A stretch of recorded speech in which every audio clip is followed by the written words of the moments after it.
a partir de hoje já é o conteúdo da segunda prova, certo? Então, esse conteúdo de hoje ele não vai cair na prova que vocês têm agora.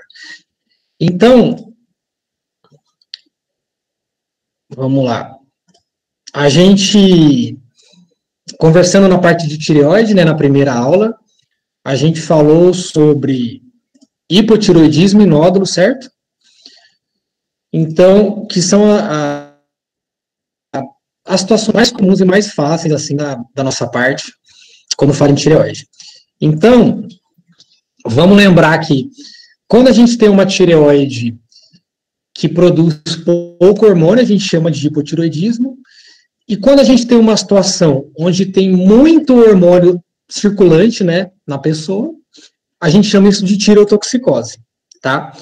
Então, lembrando que a gente está falando da glândula tireoide, que fica na região cervical anterior, que é um pedacinho de carne bem pequenininho, que fica abaixo aqui da cartilagem tireoideia, que vocês provavelmente não vão conseguir palpar em situação normal, e que a glândula tireoide armazena seus hormônios na forma de folículos, e eles ficam lá em várias piscininhas, o T4 e o T3, e caem na circulação para entrar dentro do núcleo celular conforme a demanda do organismo, certo? Então, se por um lado, isso fica bem claro para a gente entender, né? Se por um lado, quando a gente tem a falta do hormônio tiroidiano, né? Então, no caso de hipotireoidismo primário, né?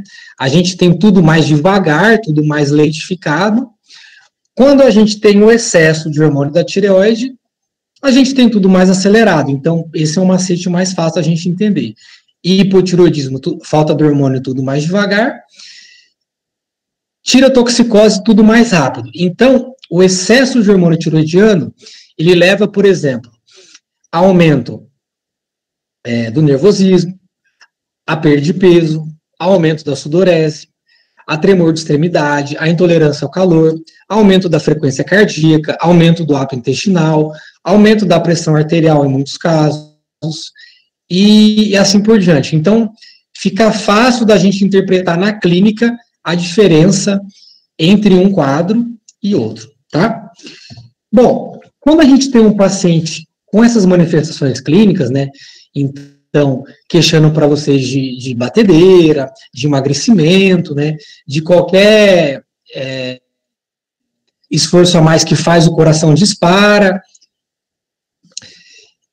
que sente muita palpitação, tremor de extremidade, isso sugere tireotoxicose mesmo, tá? A primeira coisa que a gente tem, como está colocado aí na fotografia, é descartar a causa exógena. Causa exógena é um nome chique para a pessoa que está tomando o hormônio da tireoide, tá? Via de regra, isso não está, né, na situação, mas se nós temos um paciente com quadro clínico de excesso de hormônio da tireoide, isso pode ter duas etiologias principais. Ou essa pessoa tem uma tireoide que realmente funciona demais, tem um hiperfuncionamento da glândula tireoide, e daí o nome disso é hipertireoidismo, que a gente tem algumas causas, né, que eu vou explicar depois, ou a gente tem uma situação em que os hormônios da tireoide que estão em excesso no sangue não são por hiperfuncionamento da tireoide, mas sim porque a glândula tireoide, que tem vários folículos com os hormônios armazenados, ela é destruída, e esses folículos é como se eles arrebentassem várias piscininhas e jogassem o hormônio todo na circulação de uma única vez, que são patologias da categoria das tireoidites subagudas, tá? Bom, falando do hipertireoidismo, então, tireoide que funciona demais. Quais são as doenças que a tireoide pode estar funcionando a mais? A primeira delas aí é a doença de Graves, que a gente chama também de bócio difuso tóxico, que creio que é o tema mais importante dessa aula, é a doença de Graves, porque ela é a situação mais comum de todas que a gente vai ver aqui. Então, a doença de Graves é uma situação onde a tireoide inteira da pessoa produz muito hormônio. Então, a tireoide inteira, ela cresce, ela até hipertrofia, e ela faz muito hormônio e joga no sangue, por isso dá o quadro de tireotoxicose. Eu vou mostrar com detalhes mais à frente para vocês. A gente pode ter outras situações mais raras, Uma delas chamada de bócio uninodular tóxico, que quer dizer o quê? Bócio, apesar de bócio o pessoal achar que é só aquela papada, não é. Qualquer nódulo na tireoide, teoricamente, aquilo lá já é um bócio, tá?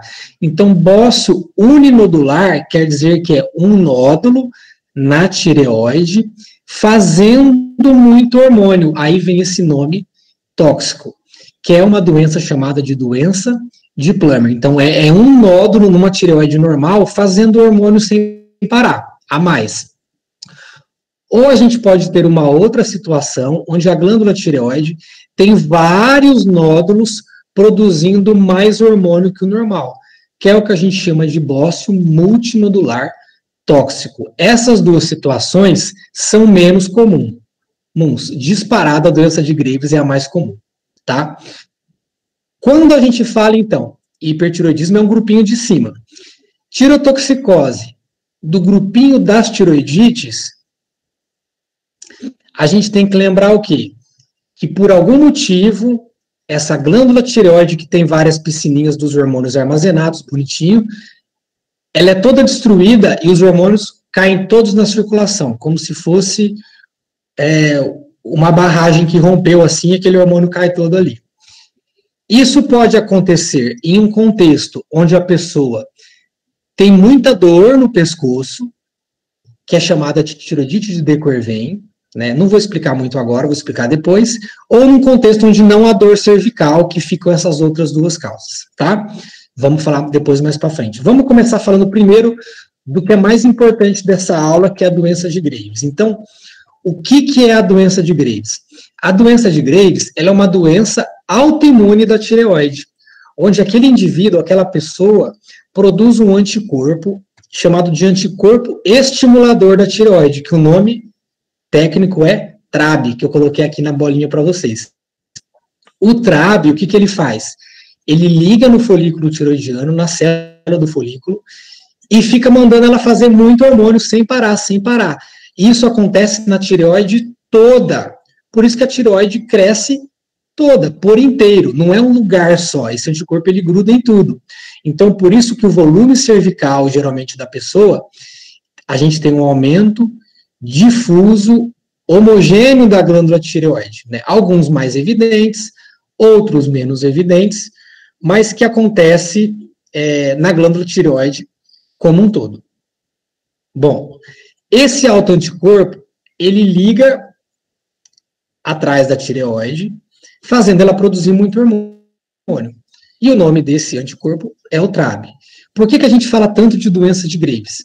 Porque é a causa mais comum de tirotoxicose, né? A causa mais, de tudo que a gente vai ver hoje, o que vocês vão ver de mais comum no dia a dia vai ser a doença de Graves. Mas a doença de Graves acaba sendo até fácil da gente diagnosticar, porque ela tem um perfil. Geralmente são pacientes mulheres, jovens, e que vêm com queixa de tirotoxicose.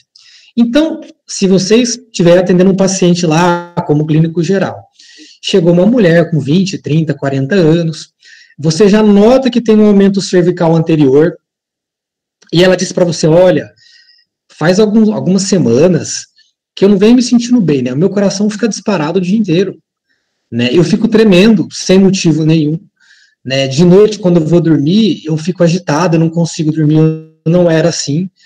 Eu tô perdendo mais peso que o normal, não tô nem fazendo dieta, e meu peso não para de cair. E eu tô indo muito no banheiro, né? Então, eu ia no banheiro uma vez ao dia, evacuar, agora eu vou 5, 6, 7, eu tô tendo muita diarreia, então tá acontecendo alguma coisa que não é normal. Então, uma mulher jovem com um bócio no exame físico, e esse quadro clínico que sugere tirotoxicose, a nossa principal hipótese, se fosse para a gente falar, puxa, qual que é o palpite para esse paciente? Seria a doença de Graves, tá? E eu vou ensinar para vocês como é que a gente faz o manejo para confirmar isso de maneira formal, né, laboratorial. Uma coisa boa da doença de Graves é que esse autoanticorpo chamado de TRAB, ele é dosável. Então, a única doença que dá TRAB positivo é a doença de Graves. Então, eu vou mostrar para vocês mais na frente que se a gente já pediu o exame do TRAB, a gente já consegue fechar o diagnóstico também junto com outros exames, tá? Então, é uma coisa que facilita muito hoje para a gente fazer o diagnóstico de Graves, se você também está mais inseguro, está mais dúvida, o TRAB ele ajuda, porque ele vai estar presente em praticamente 100% dos casos. Beleza. Então, acontece que o TRAB, ele se liga na glândula tireoide e faz ela funcionar demais. Mas ele também gosta de se ligar atrás do olho da pessoa, principalmente ali na região dos fibroblastos em volta da órbita. E ele se ligando ali, ele gera um processo inflamatório, que vai resultando em inflamação, né, edema, fibrose, e por isso que o olho da pessoa sai para fora, que é o que é conhecido como oftalmopatia de Graves. Então, a gente tem quadros mais fáceis de perceber, né, por exemplo, aqui como dessa paciente, ou até esse aqui um quadro mais grave, né, que por sorte não é comum, mas a gente tem alguns quadros que são mais discretos. E depois que a gente começa a atender vários pacientes com doença de Graves, a gente já pega o paciente só de olhar para ele.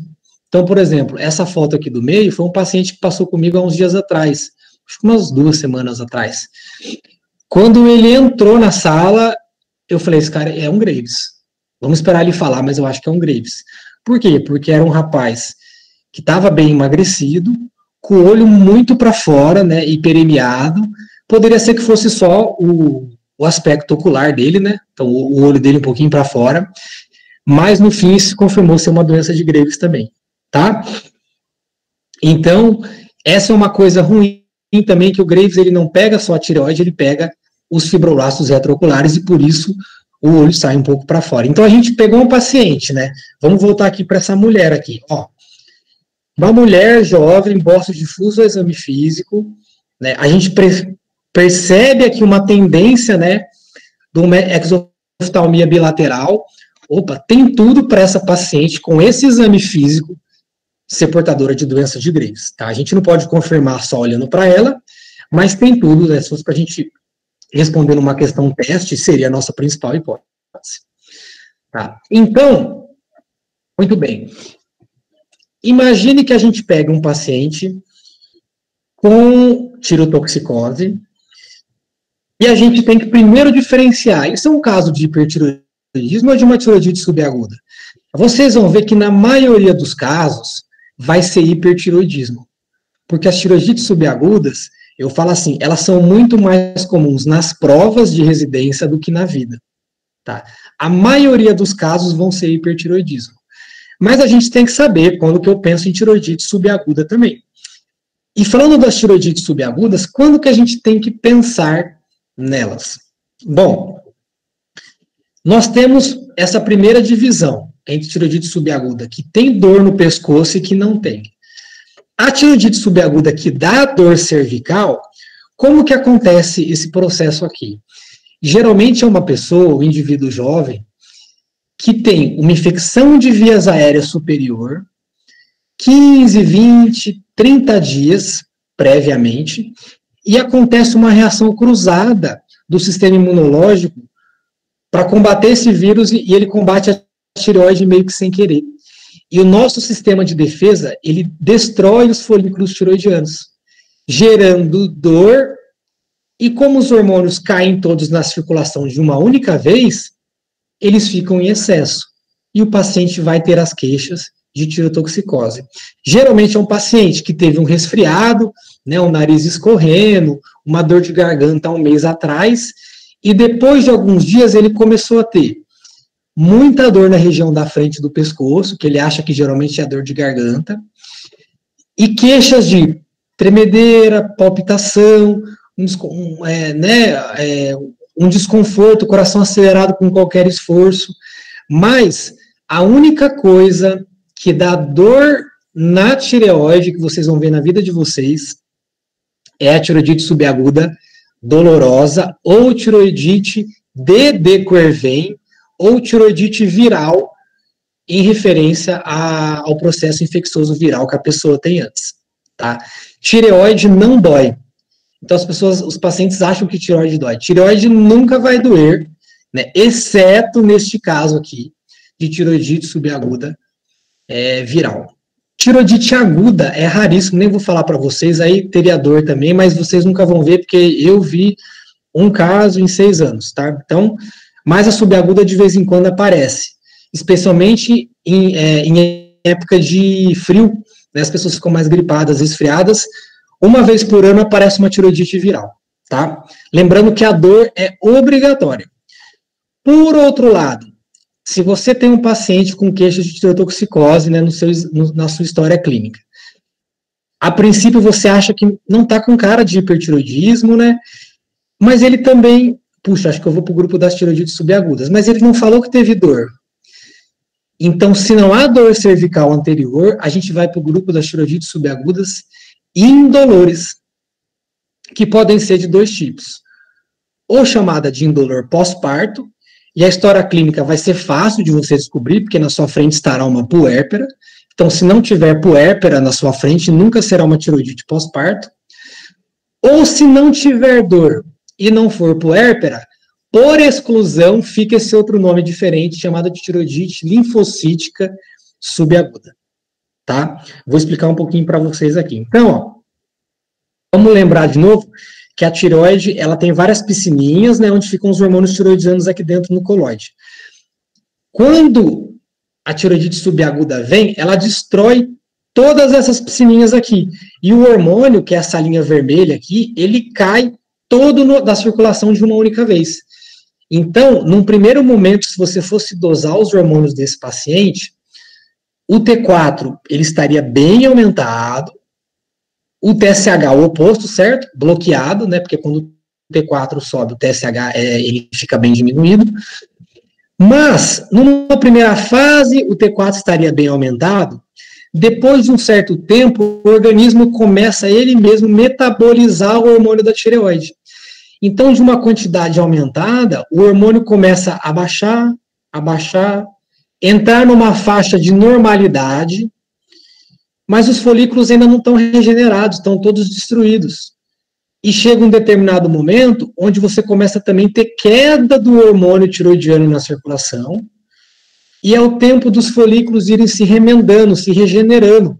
E daí os folículos meio que pegam no tranco de novo e voltam a produzir a quantidade normal.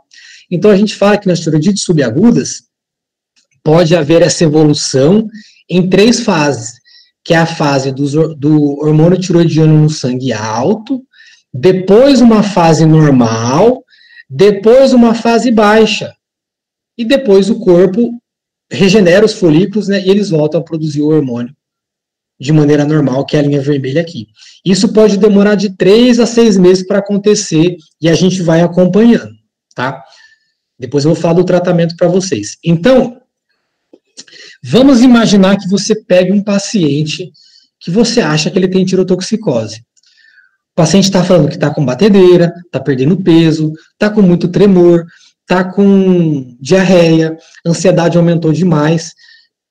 Qual o exame que nós pedimos sempre para avaliar a tireoide? Qual o primeiro exame que a gente sempre pede quando pensa em tireoide? É o TSH. Por quê? No hipotiroidismo, quando o T4 e o T3 a tireoide começa a querer dar uma pifada, o TSH já vai subir meio que desesperado para tentar compensar. Neste caso, quando o hormônio começa a ficar mais no sangue, antes de você conseguir dosar ele aumentado, o TSH ele já é bloqueado, ele cai muito. Então, se fosse para a gente escolher um exame para avaliar um contexto de tirotoxicose, esse exame seria o TSH, para a gente começar a conversa, tá? Agora, vamos imaginar que você pegue um paciente com tirotoxicose, puxa, eu realmente acho que esse paciente está com esse quadro clínico, está muito taquicárdico, está perdendo peso, está muito ansioso, está indo muito no banheiro, treme sem parar, você vê que as mãos ficam quentes, né, pela vasodilatação do hormônio tiroidiano, ficam com as 2 mãos geralmente quentes e vermelhas. Só conversando com o paciente você não pode falar que ele tem nada. Então, para falar que a pessoa tem uma patologia da tireoide, uma alteração da função, a gente tem que dosar a função. Então, você pegou um paciente que você teve a suspeita, o próximo passo é dosar TSH, ou TSH já com o T4 livre junto, tá? Realmente confirmou a minha suspeita, o TSH veio baixo e o T4 livre veio alto. Vamos supor que é um paciente igual aquela mulher do slide anterior, magrinha, bócio difuso, exoftalmo, tem tudo para ser doença de Graves, você já pode ir por esse caminho. Mas tem uns casos que a gente fica em dúvida, né? O paciente não tem nenhum relato muito clínico, não tem nenhum estigma de doença de Graves, ele fala que o pescoço dele doeu faz uns dias, que ele teve um resfriado, mas ele sempre fica resfriado. Então tem uns casos, a minoria, graças a Deus, que a gente fica um pouco em dúvida. Será que eu estou diante de um hipertiroidismo? Ou será que a pessoa está tendo uma tiroidite subaguda, que não é comum, mas eu tenho que pensar. E daí, a gente consegue pedir um exame de imagem para diferenciar essas duas coisas. No hipertiroidismo, a tireoide, ela funciona muito. Então, se você injetar um contraste na tireoide, a tinta, entre aspas, desse contraste vai pegar na tireoide toda. Por um outro lado, se você tem uma tiroidite subaguda, os folículos foram todos destruídos. Então, a tireoide não tem a capacidade de captar o contraste. Ela vem com captação zero. Ela vem como se tivesse sem tireoide ali. Então, a gente consegue pedir um exame de imagem, que é para ver o quanto a tireoide pega ou não desse contraste, que chama cintilografia de tireoide. A gente não usa na maioria dos casos, mas a gente pode precisar, se você tiver com muita dúvida se é um paciente do grupo do hipertiroidismo ou se é uma tiroidite subaguda e você não está conseguindo fechar o diagnóstico. Então, para vocês terem uma ideia, aqui é uma cintilografia de tireoide, uma imagem normal. Então, seria uma pessoa olhando de frente para vocês. Essa é a glândula tireoide, né? A pessoa estaria com a cabeça aqui. Esse seria o lobo direito e o lobo esquerdo da tireoide. Parecendo até uma borboletinha, tá? Você percebe que a quantidade da tinta que pega nos dois lobos, ela é normal. Então, a gente tem uma captação normal. Por um outro lado, olha o que acontece na doença de Graves, assim. Se você fizesse uma cintilografia na doença de Graves, olha como a tinta pega na tireoide. A tireoide, ela sai muito pintada, falando a favor de hiperfuncionamento. E no quadro das tireoidites subagudas? Lembrem que a tireoide teve as piscininhas dos hormônios destruídas. Então, não tem folículo da tireoide para pegar a tinta do contraste. Como é que sai a foto da tireoide nesse exame de cintilografia? Não sai. Não sai nada, sai branco. Então, era para ter uma tireoide aqui, não tem nada, só tem o pescoço da pessoa. Tá? Então, a gente falaria tecnicamente em cintilografia com captação normal. Isso vem laudado para vocês, tá? Ninguém tem que saber dizer isso. Como hipercaptação homogênea, no caso da doença de Graves, e como hipocaptação difusa. Tá? Então, aqui é como se não existisse a tireoide, a pessoa não tem tireoide, mas é porque a tireoide foi toda destruída e por isso ela não pega o contraste. O que pode acontecer, que também não é comum, é você fazer uma cintilografia e dar um ponto bem preto ali no lugar da tireoide. Então, uma hipercaptação focal ali. Então, aquele pedacinho, aquela bolinha na tireoide, está fazendo mais hormônio do que o resto da glândula, né, que está em cinzinha.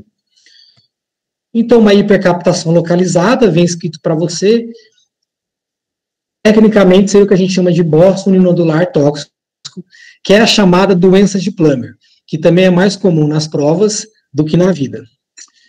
Então, vamos imaginar que a gente tem uma hipercaptação heterogênea, né? Então, aqui seria, olha como essa tireoide está esquisita, mas é porque tem vários nódulos grudados uns nos outros, produzindo muito hormônio. Então, fica tudo meio preto aqui, branco quer dizer que a tireoide aqui ainda tem um nódulo que capta menos, tecido normal, né?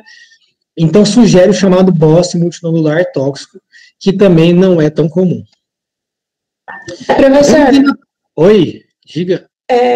Quem pega o contraste são os folículos, então quanto mais folículo, mais tireoide, mais contraste, ou quanto mais produção de hormônio, mais contraste na imagem? Mais produção. Ah, tá.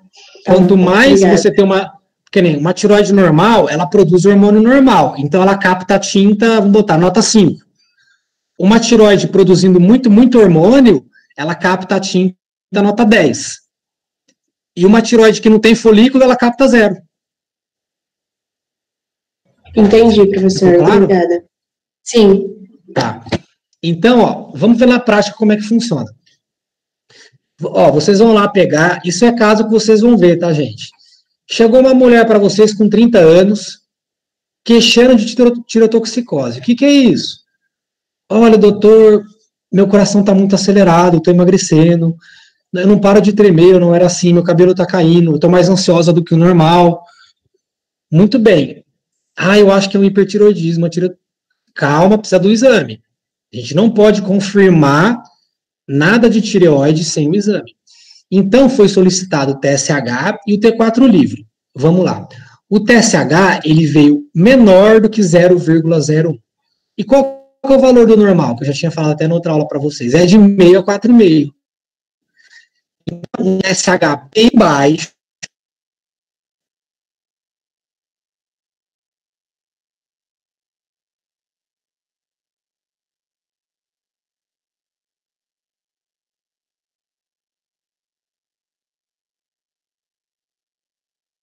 Essa pessoa. E você já conversou com ela, falou, ela negou dor cervical, negou algum resfriado recente. Se ela já negou dor cervical, não tem como ser tiroidite de Dequervain, porque é obrigatório na tiroidite de Dequervain ter dor cervical, dor na tireoide. Então isso aí já estaria descartado, só pela conversa com o paciente. No exame físico, você não detectou exoftalmia, não pareceu, né? Mas você achou que a tireoide está aumentada. Examinou, fez a palpação, achou grande. Qual seria a principal hipótese diagnóstica para uma mulher jovem com TSH baixo e T4 livre alto? O mais provável. O que tem de mais comum no planeta Terra dessa aula? É a doença de Graves. Então, até prove o contrário, essa mulher tem doença de Graves, sim. Não precisa da cintilografia, né? Tem o quadro clínico, tem o exame, tem o bócio, o exoftalmo não é obrigatório, pode ter, tá? Então, o mais comum é doença de Graves, tá? Beleza. Vamos para outro caso, ó. Uma paciente, mulher de 30 anos também, queixando de tremor e palpitação. Veio com o exame laboratorial igual do caso anterior, TSH menor que 0,01, T4 livre alto. Mas olha o que ela te diz, olha, eu estou com dor cervical, palpação. Mas você detectou, né? Você palpou e teve dor. E ela falou que teve um resfriado, né, uma semana, uns 10 dias aí. Esse quadro, a gente tem que pensar que pode ser tiroidite de Dequervain, certo? Tiroidite subaguda. Mas o que acontece? Para a gente confirmar, como doença de Graves é muito mais comum, tipo disparado, para vocês terem uma ideia. Toda semana eu vejo um caso de doença de Graves, pelo menos. Tiroidite subaguda, eu vejo um caso por ano, ou 2. Né? Então, o mais comum para essa pessoa é que ainda seja doença de Graves, mas ela tem dor na região do pescoço ali. Então, a gente não pode falar que ela não tem uma tiroidite subaguda. Né? Então, o que a gente deveria fazer? A gente ficou em dúvida, percebe? Puxa, o que eu faço agora? Para a gente confirmar, a gente precisa pedir a cintilografia. Para a gente jurar de pé junto que uma pessoa tem uma tiroidite subaguda, eu preciso da fotografia, mostrando a tireoide branca, ou seja, mostrando que não captou nada, mostrando que os folículos foram todos destruídos e por isso a tinta não grudou ali, grudou 0, tá? Para falar que tem doença de Graves, eu não precisaria, tá? Mas para jurar de pé junto que a pessoa tem uma tiroidite subaguda, eu preciso da fotografia mostrando que tem uma hipocaptação difusa de todo o parênquima, tá? Vamos imaginar que fosse uma questão teste numa prova de residência que vocês estivessem fazendo aí fora. Uma mulher com tremor, palpitação, esse exame laboratorial e dor cervical à palpação. Você já pode assinalar que é tiroidite subaguda de Dequervain, tá? Tem 3 nomes que é interessante vocês decorarem, infelizmente, porque cada lugar pede um. Não para o nosso caso, né, mas para a vida de vocês. Tiroidite subaguda de De Quervain, tiroidite granulomatosa subaguda ou tiroidite viral. Né? Então, esses são os sinônimos. Beleza. Então, a principal hipótese aqui é tiroidite de Quervain, que foi confirmada pela cintilografia de tireoide. Então, vamos lá. Você pegou um paciente, vamos juntar tudo da aula agora. Você pegou um paciente com quadro clínico sugestivo de tirotoxicose. O que é isso? Palpitação, tremor de extremidade, perda de peso não intencional num paciente mais jovem, uma ansiedade saindo fora do normal, diarreia, cansaço aos mínimos esforços que não existia. Opa! Tenho que pensar em tirotoxicose. Vamos dosar os exames. Né? TSH veio baixo, T4 livre alto, legal, está confirmado que existe uma tirotoxicose. Vamos pensar no mais fácil, gente. O que é o mais fácil? O que é o mais comum? É que seja um Graves. Então, vamos ver se essa pessoa, já vamos pensando se ela não pode ter um Graves. Se é uma mulher jovem, que tem um aumento difuso cervical, exame físico, chegou para você com exoftalmia, esse caso é uma doença de Graves. Não fosforile muito, tá? É isso mesmo. Vamos supor que você ainda teve condição, num lugar onde você trabalha, de pedir um TRAB. Então, o TRAB, ele ajuda, eu gosto muito de pedir o TRAB, eu peço bastante. Então, TSH, T4 livre, pede um TRAB para dar uma olhada. O TRAB já veio positivo, a única coisa que dá TRAB positivo é Graves, acabou.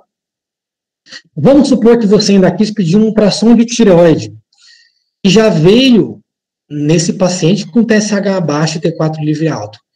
A tireoide normal, ela vai de 5 a 15 centímetros cúbicos, ml. Ele dá para você assim no laudo, olha, eu tô com uma tireoide de 40 centímetros cúbicos, um aumento difuso, com aumento do fluxo vascular, sugerindo um hipertiroidismo. Então, já é doença de Graves também, tá? Agora, vamos supor que você pegou um paciente com quadro clínico de tirotoxicose, que o exame confirmou, tá, o TSH veio baixo, T4 livre alto.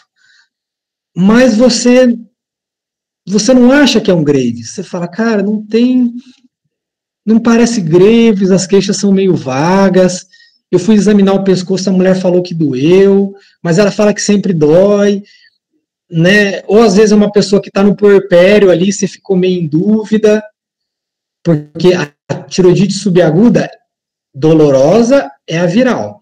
Indolor pode ser pós-parto ou linfocítica subaguda. Se você ficou em dúvida ali, você não sabe se é hipertiroidismo ou do grupo das tiroidites subagudas, aí a gente faz a fotografia. Se você ficou em dúvida, você faz a cintilografia.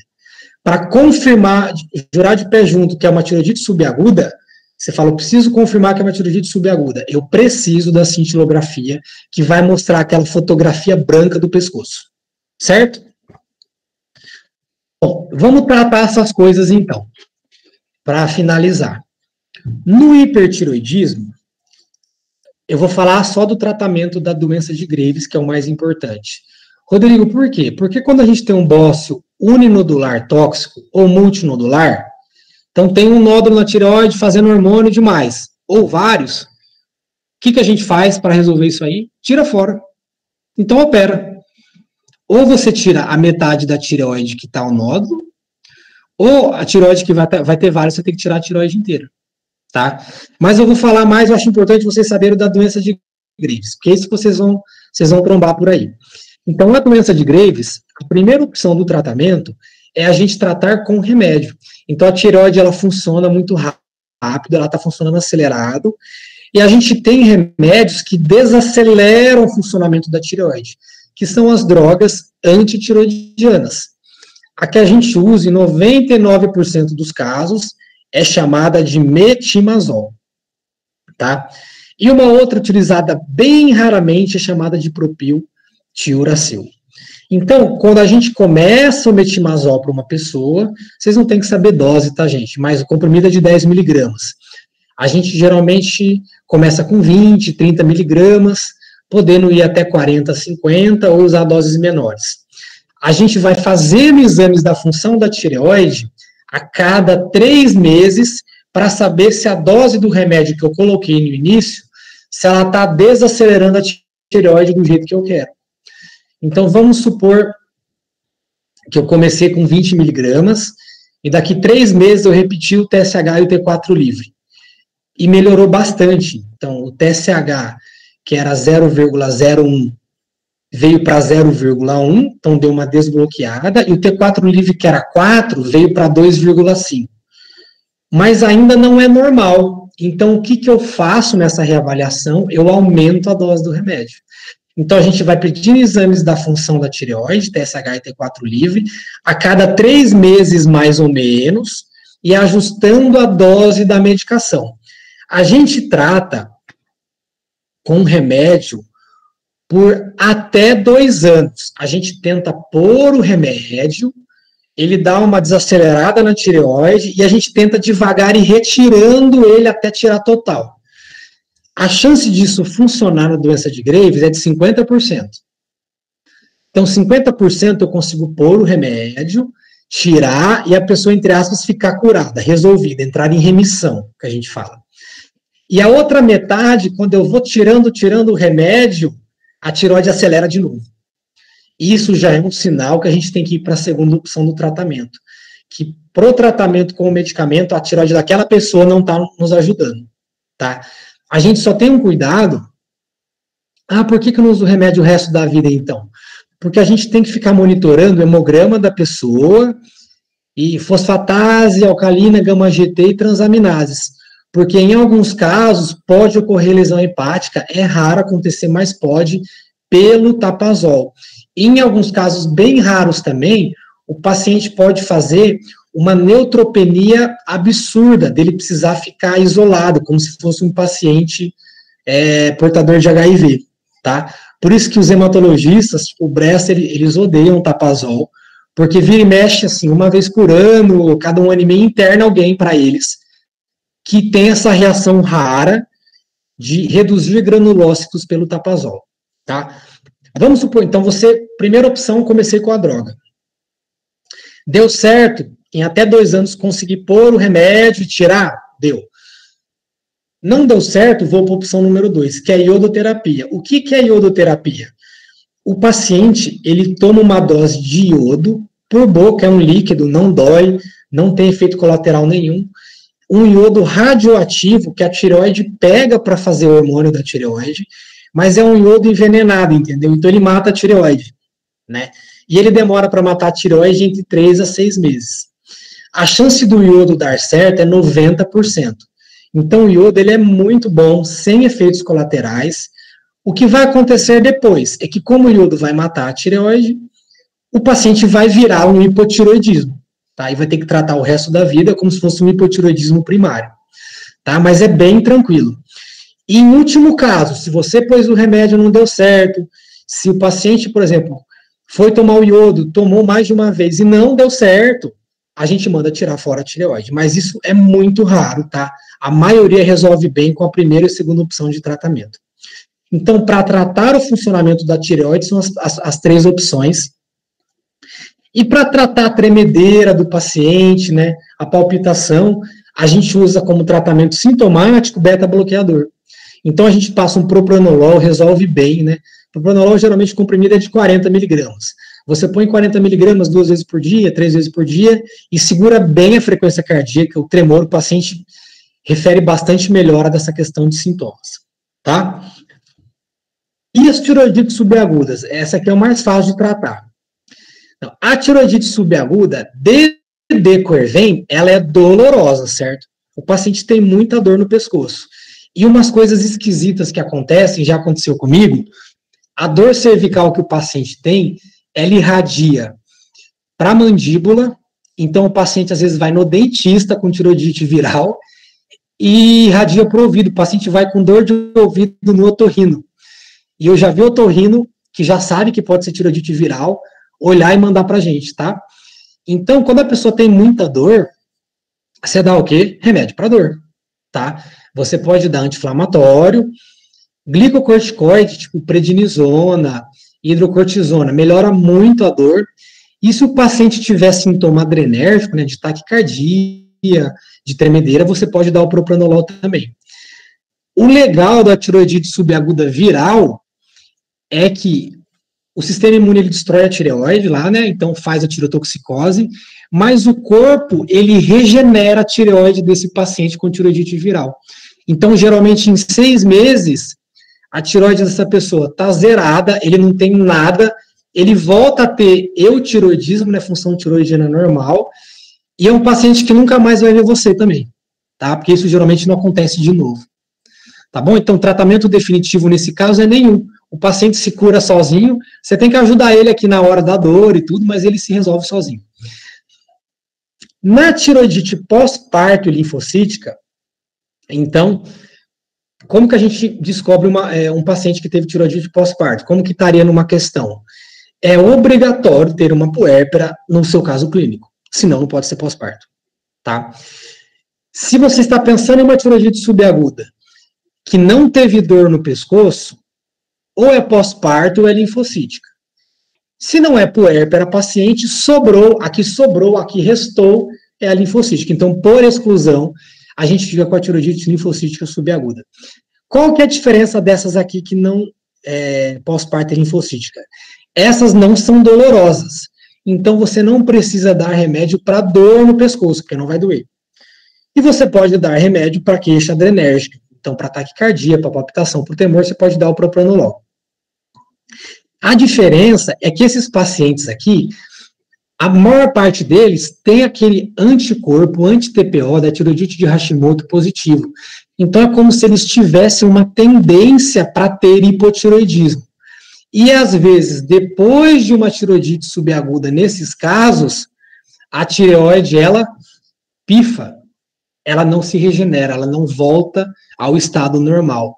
Então, pode ser que esse seu paciente, ele vire um hipotiroidismo no final das contas. Como que a gente faz para saber? Eu explico para o paciente assim, olha, sua tireoide foi destruída, tal, os hormônios estão todos no sangue, a gente tem que esperar a sua tireoide ver se ela se regenera. Então, a gente vai fazer exame a cada 3 meses. A tendência que a gente espera é que a sua tireoide dê conta do recado, se refaça e tudo bem. Mas, às vezes, né, se for esse caso aqui, você fala, ó, pode ser que a sua tireoide ela não volte a funcionar direito. Ah, e aí como que a gente vai fazer? A gente acompanha cada 3 meses com exames. Se você vê que o exame da pessoa começa a evoluir para hipotireoidismo primário, o TSH que era bem baixo começa a subir, 5, 10, 15, 20, 30, já virou. Tá, a tireoide do paciente pifou. E aí o que você faz? Aí é tranquilo, aí virou um hipotireoidismo. Aí você trata com levotiroxina, um comprimido, seria em jejum com água, como eu expliquei na aula anterior para vocês. Tá? Para a gente fechar aqui, pessoal, a maioria dos casos que vocês vão ver de tirotoxicose, disparado é doença de Graves. Lembre, paciente jovem, geralmente mulheres, com bócio difuso, TSH baixo, T4 livre alto, e exoftalmo que pode acontecer, não é obrigatório, tá? Se você tem um paciente com suspeita de doença de Graves, o cara tem cara de Graves, quadro clínico de Graves, exame laboratorial de tirotoxicose, não é para fazer cintilografia. Já está tudo ali, você já tem um TSH, um T4, um TRAB, o TRAB ainda que bate bem o martelo, não tem que fazer cintilografia. A cintilografia, ela é obrigatória para a gente falar que o paciente tem tiroidite subaguda, aí é obrigatória. Não tem como você falar para o paciente, ó, o senhor tem tiroidite subaguda sem a cintilografia. Tá? Na vida real, não. Talvez numa questão teste, como aquela que eu mostrei para vocês, que a pessoa colocou, que teve dor cervical e tudo, você poderia assinalar. Mas não tem como a gente jurar por Deus, tá? Sem a cintilografia. Beleza, pessoal? Ficou alguma dúvida aí, alguma pergunta que vocês queriam fazer?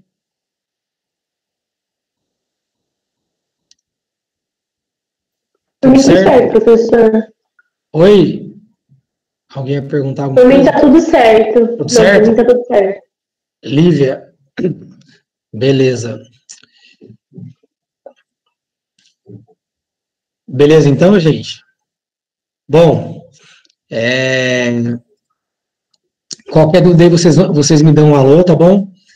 E o mais importante dessa aula é a doença de Graves, tá, gente?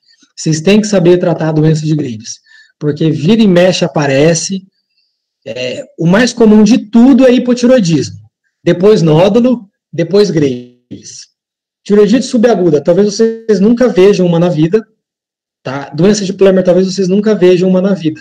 E eu acho que comer um diagnóstico numa tiroidite subaguda não é tão feio porque o paciente se cura, entendeu? Então tem gente que tem dor de ouvido, o clínico nem sabe o que é, desce um corticoide ali, o paciente dá umas tremidas uma semana e melhora. E acabou, entendeu? Mas o Graves, se você não tratar, a pessoa pode até morrer, tá? Pode entrar numa situação muito rara, que cai em prova também, não nossa, tá? Prova de residência, eles perguntam muito sobre crise tireotóxica, que é uma doença de Graves num estágio muito descompensado, onde a pessoa começa a ter alteração de comportamento, alteração de transaminase, a pessoa, tipo, fica à beira mesmo de um coma, tá? Então, isso vocês podem ver até para a prova de residência mais para frente, que às vezes o pessoal pergunta. Mas, e é raríssimo também, tá? Eu vi um caso aí uns 4, 5 anos também, tá? Muito raro. Beleza, gente? Valeu? Qualquer dúvida aí, vocês dão um alô para mim. Então, a gente se vê na semana que vem.